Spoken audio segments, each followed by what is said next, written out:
Vineri 23 iunie a fost una cu ghinion pentru o șoferiță care s-a grăbit, nu a păstrat distanța regulamentară față de autoturismul din fața sa și a intrat în coliziune cu acesta.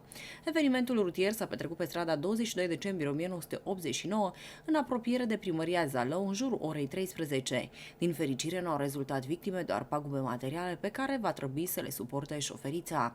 Mulțumim telespectatorului anonim care a trimis imaginile la redacție. Dacă ați fost martorul unui eveniment, puteți trimite imaginile pe adresa de e-mail zalotv@gmail.com, iar la 3 filmări veți primi un cadou personalizat ZTV, iar noi vă garantăm că nu vom divulga numele. Cum? În zi am văzut că...